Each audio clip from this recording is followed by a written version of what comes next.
AITA for not taking my wife back after her best friend destroyed our marriage. I'm 35 years old.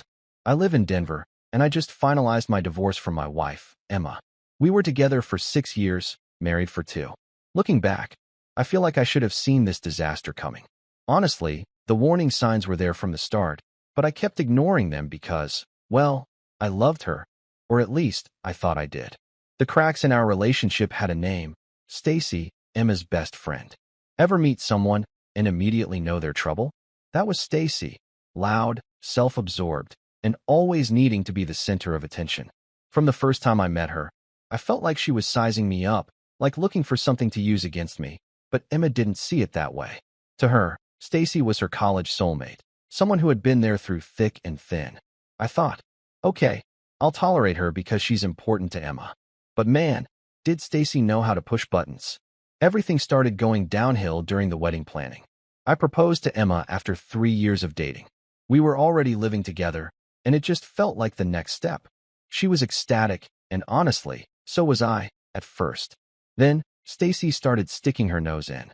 At first, it was small things. She didn't like our color scheme, saying it was too basic. I let it go. Who cares what colors we chose? Then, she complained about the catering, saying we needed vegan options because probably half the guests would prefer it.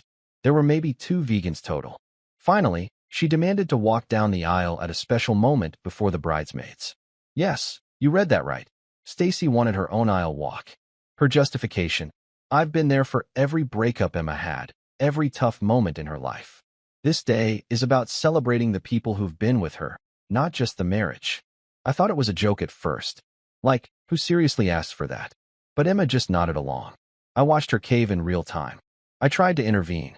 I told Emma, look, this is our wedding, not a stage for Stacy to perform. Your sister is already your maid of honor, and that's enough. Emma got defensive, saying I was making a big deal out of nothing. Meanwhile, Stacy acted like I'd insulted her entire existence. Wow, she said. I didn't realize your fiancé was so controlling. That stung, but instead of defending me, Emma gave in. It's just a small thing, she told me later. If it makes her happy, what's the harm? So, Stacy got her grand entrance. She walked down that aisle like it was her wedding. I could feel my parents' awkward stares from the front row, but I just gritted my teeth and smiled for the pictures.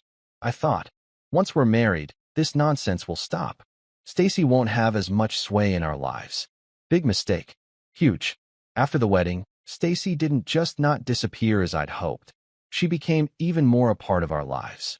Emma and I would talk about weekend plans, and Stacy's name would pop up like clockwork.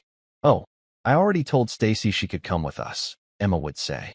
Oh, Stacy thinks we should go to this restaurant instead of that one. It was like we couldn't make a single decision without her input. I tried talking to Emma about it, gently at first. I said, I like that you have a close friend, but I feel like Stacy is way too involved in our lives. Can we set some boundaries? Emma got defensive again. She's my best friend, she said. I can't just shut her out. You don't understand everything she's done for me. Maybe I didn't. I wasn't there for the college years, the breakups, all of that. But what I did understand was that Stacy didn't respect me or our marriage, and Emma was so wrapped up in their friendship she couldn't see it. I wanted to believe Stacy wasn't intentionally trying to sabotage me, that maybe she was just one of those people who don't know when to step back. But deep down, I think I knew.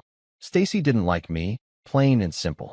And the more involved she got, the more obvious it became. I don't know why I didn't put my foot down sooner. Maybe I thought it wasn't worth the fight, or maybe I didn't want to risk pushing Emma away. But that was my mistake. By staying quiet, I allowed Stacy to feel entitled to meddle in our marriage. And by the time I realized how deep her claws were in, it was already too late. About a year into our marriage, Emma and I had finally settled into a routine: work, date nights, binge-watching shows. Weekends weren't perfect, but it was good. Peaceful even. Until Stacy showed up on our doorstep, crying like her world had ended. It was a Friday evening. Emma and I were planning to make tacos and watch a movie. I was halfway through chopping onions when the doorbell rang. Emma went to answer it, and within seconds, I heard Stacy's sobs. I peeked my head out from the kitchen, and there she was, clinging to Emma like a castaway. She had a duffel bag slung over her shoulder, mascara streaking down her face. He left me, Stacy wailed. I can't handle this alone. Emma ushered her inside, giving me a look that said, "We'll talk later." I just stood there, knife in hand, feeling like I'd stumbled into a nightmare. Stacy collapsed onto the couch, rambling about how her boyfriend of 2 years had dumped her out of the blue. Emma sat beside her, holding her hand, nodding sympathetically. I stayed in the kitchen, trying to focus on the tacos, but as Stacy dramatized her story, I couldn't help but listen. Apparently, her boyfriend, Jack, had broken up with her via text, saying they weren't compatible. Stacy, of course, insisted she'd been the perfect girlfriend and Jack was just an emotionally unavailable fool. "Do you have somewhere to stay tonight?" Emma asked gently. Stacy sniffled. Her eyes darted towards me in the kitchen before she answered. "No, I can't go to my parents. They'll just say, 'I told you so.' And all my other friends are busy." I didn't know where else to go. I could see where this was going, and I didn't like it. Sure enough, Emma turned to me. "Would it be okay if Stacy stays with us for a few days? Just until she gets back on her feet a little?" What was I supposed to say? No, your best friend can't stay, even though she's clearly falling apart? So I nodded, forcing a smile. Sure, of course. At first, I tried to be patient. Stacy was heartbroken. I got it. Breakups suck. The first few days, I stayed out of the way, letting Emma handle it. But by the end of the week, it was clear that a few days was turning into who knows how long. Stacy wasn't just staying with us. She was taking over. The guest room, which Emma and I had kept neat and tidy, became a disaster zone. Clothes were everywhere, on the floor, over the bed, draped on the chair. Empty coffee cups and takeout containers piled up on the nightstand. It looked like a teenager's room after a breakup, except Stacy was 34. She practically lived in the living room, binge-watching loud reality TV shows and commandeering the couch. Twice, I came home from work to find her sprawled out in her pajamas, eating chips from a family-sized bag while watching some dating show. She didn't even look up when I walked in, just mumbled a MMM between crunches. The kitchen wasn't safe either. Stacy wasn't exactly a good cook, but that didn't stop her from using our pots and pans like she was auditioning for a cooking show. The problem was, she never cleaned up afterward. I'd wake up in the morning to find the sink full of dirty dishes and half-eaten meals left out on the counter. I tried talking to Emma about it one night. I said, "I know Stacy's going through a lot, but she's treating this place like a hotel. It's not fair to us." Emma looked torn. "I know it's frustrating, but she doesn't have anywhere else to go. She just needs a little more time." "A little more time?" I repeated. "It's been 2 weeks. How much longer are we supposed to put up with this?" Emma hesitated. "I'll talk to her." But when she did, it did no good. Stacy turned it around and played the victim. "I'm sorry if my presence is such a burden," she said dramatically, tears welling up. "I'll leave if that's what you want." Emma, of course, rushed to reassure her. "No, that's not it. We just want to make sure you're okay." It was maddening. Stacy knew exactly how to manipulate Emma, and Emma fell for it every single time. The final straw came about a month in. One Saturday morning, I went out to the backyard to grab some tools for a DIY project I'd been working on. To my surprise, I found my drill, saw, and several other tools scattered across the patio. Stacy was sitting on the grass with a pile of random lumber, painting them neon colors. "What is this?" I asked, gesturing at the mess. She looked up, unconcerned.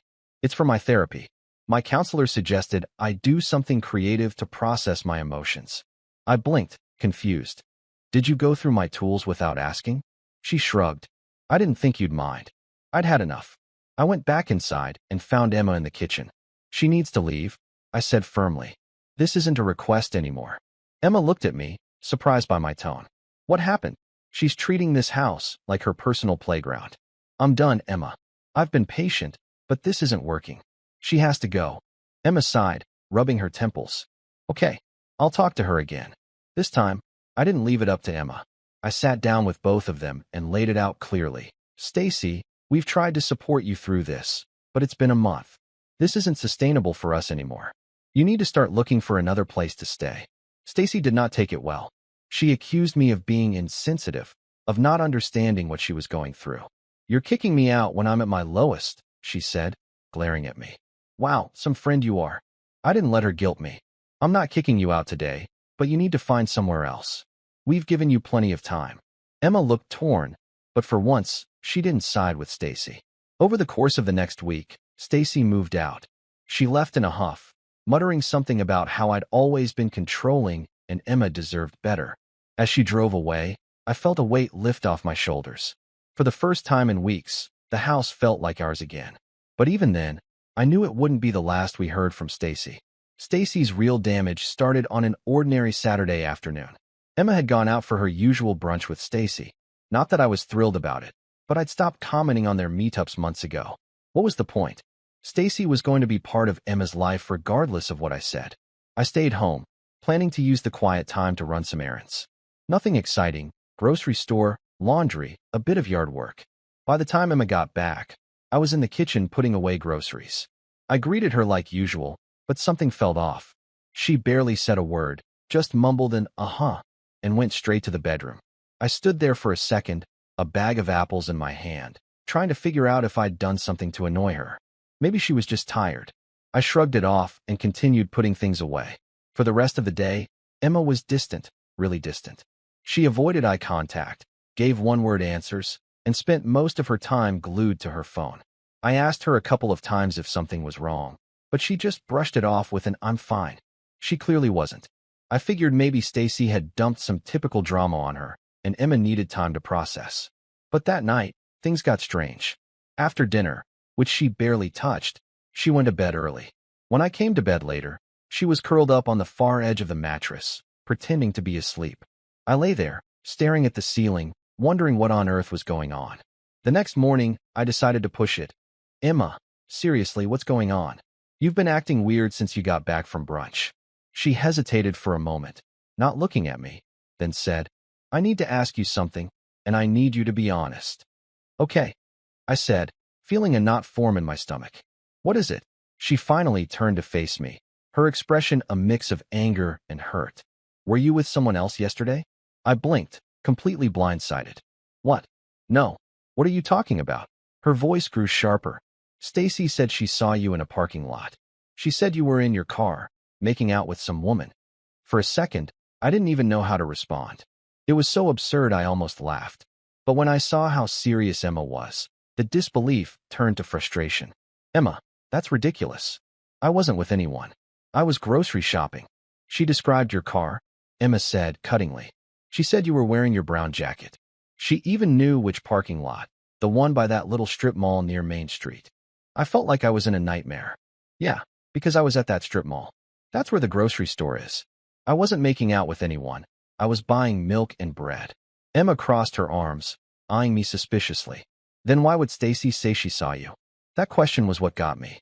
It wasn't, "Are you sure?" Or "Did she make a mistake?" Or "Could it have been a misunderstanding?" No, it was just, "Why would she lie?" As if the idea of Stacy lying was impossible. "I don't know, Emma," I said, raising my voice. "Why don't you ask her?" "Because I didn't do anything wrong." But she wasn't listening. "I don't know what to believe," she muttered, shaking her head. Stacy wouldn't lie about something like this. That hit me like a punch to the gut. She didn't know what to believe. After everything we'd been through, she couldn't trust me over Stacy.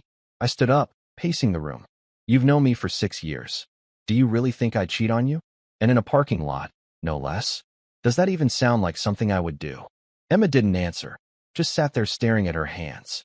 "I need some time to think," she said finally, her voice barely a whisper. The next few days were hell. Emma barely spoke to me. She moved into the guest room, saying she needed space. Every time I tried to bring up the conversation again, she shut me down. "I'm not ready to talk," she'd say, or "I need more time." Meanwhile, I was walking around in a fog of anger and disbelief. I couldn't stop thinking about Stacy. This was exactly the kind of chaos she thrived on. But what I couldn't figure out was why. Why go to such lengths? Why lie about something so serious? Did she really hate me that much? At the same time, I couldn't ignore the bigger issue, Emma's reaction. The fact that she wouldn't even give me the benefit of the doubt spoke volumes about our marriage. If she trusted Stacy's word over mine, what did that mean for us? A week later, Emma packed a bag and left.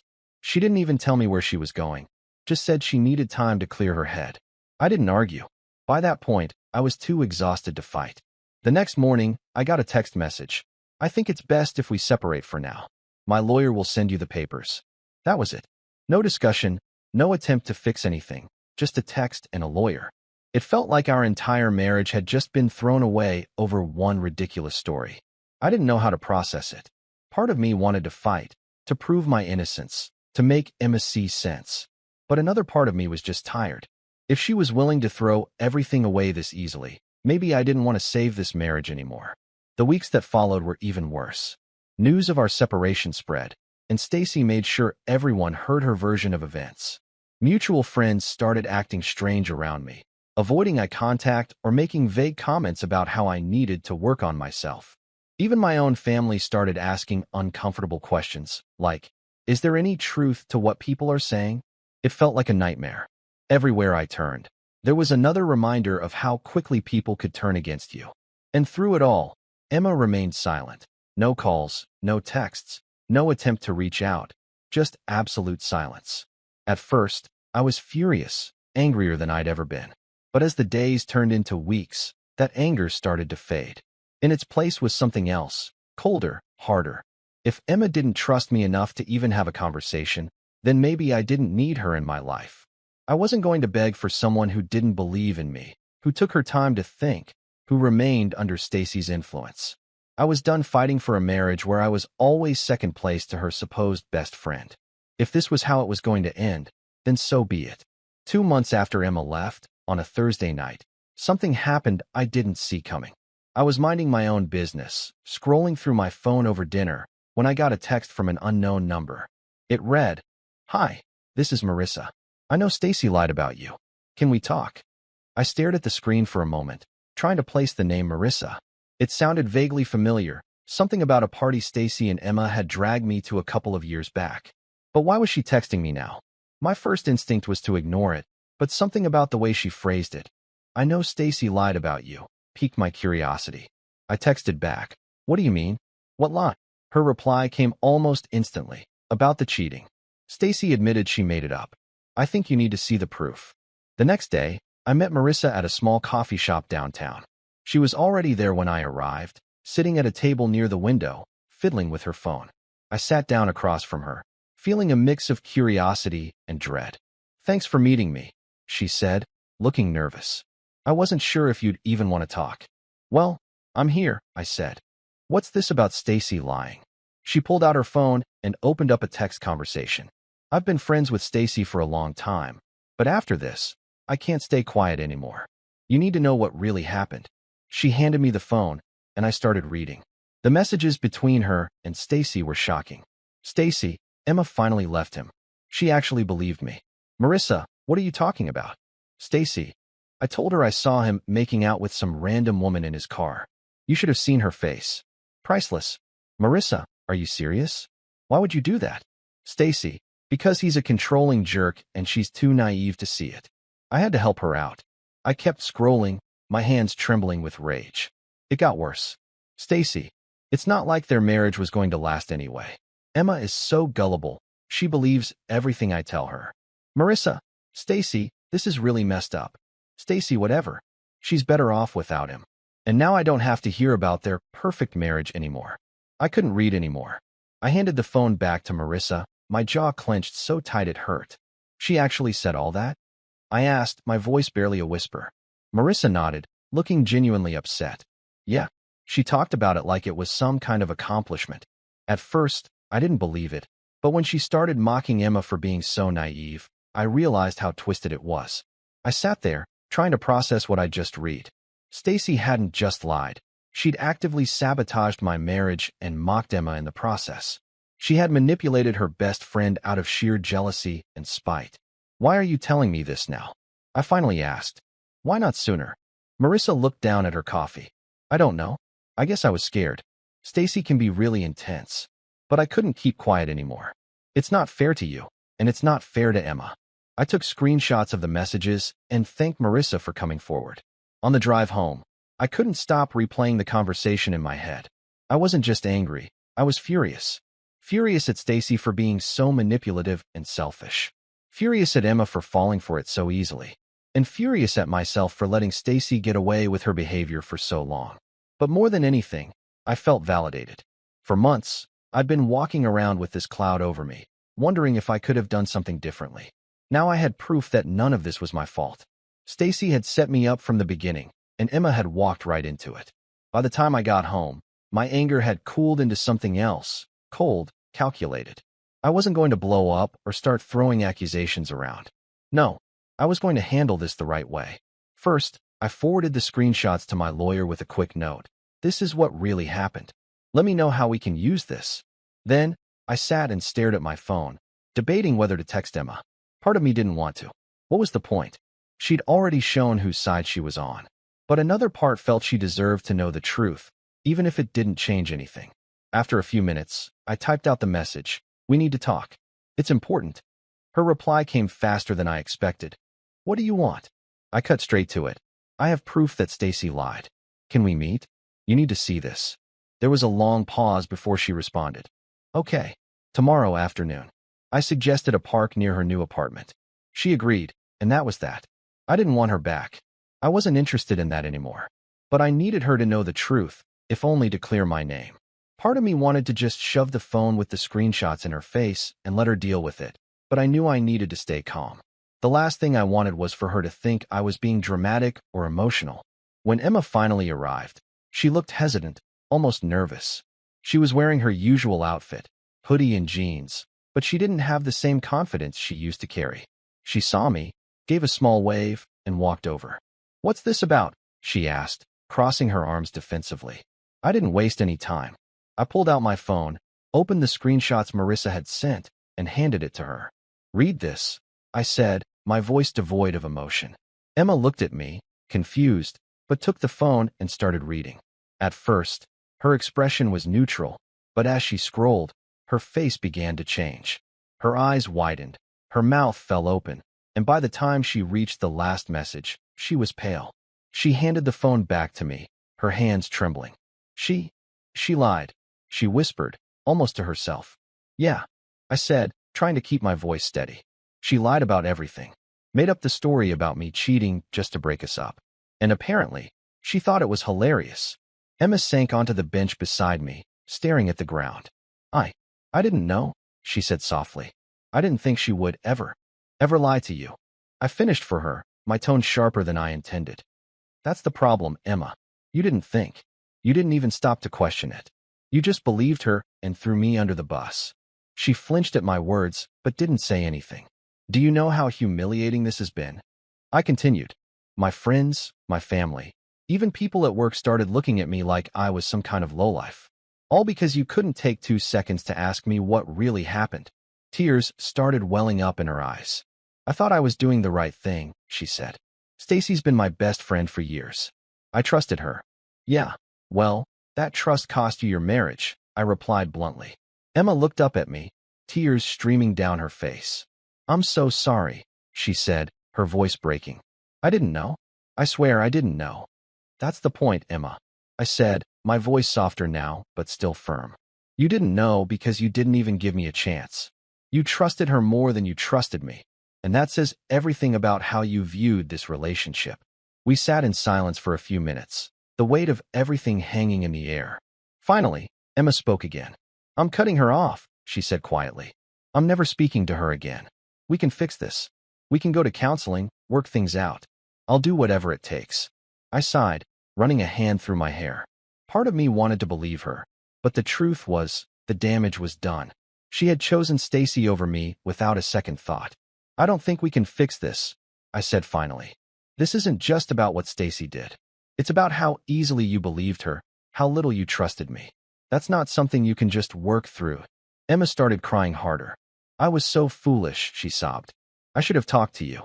I should have trusted you. Please, just give me one more chance. I shook my head. I'm sorry, Emma, but I can't. This isn't just about forgiveness. It's about trust. And once that's gone, it's almost impossible to get back. She kept crying, and for a moment, I almost felt bad for her. Almost. But then I remembered all the nights I spent alone, wondering what I could have done differently. All the friends who dropped me because they believed Stacy's lies.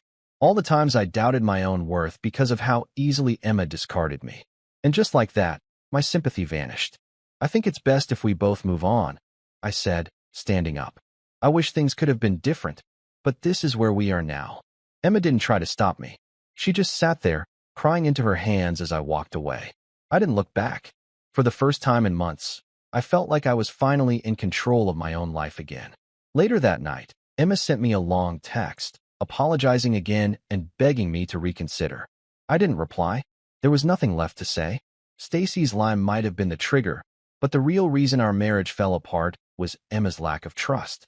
And at this point, I wasn't interested in trying to fix something that was broken beyond repair.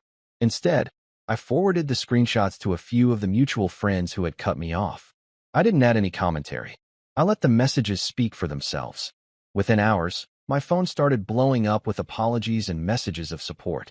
"Wow, I can't believe Stacy did that," one friend wrote. "I'm so sorry I ever doubted you." "You didn't deserve this," said another. "Let me know if there's anything I can do." It felt good to get some validation, but I wasn't interested in rekindling those friendships. If they were so quick to believe the worst about me, then they weren't people I wanted in my life. As for Stacy, I didn't even bother confronting her. What would be the point?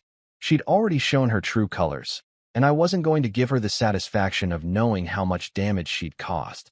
A few days later, I started hearing things through the grapevine. Even though I'd cut contact with most, a couple still felt the need to keep me updated, probably out of guilt for siding with Stacy initially. One friend, Sarah, called me and said, "You're not going to believe this, but Stacy's basically been blacklisted from our friend group."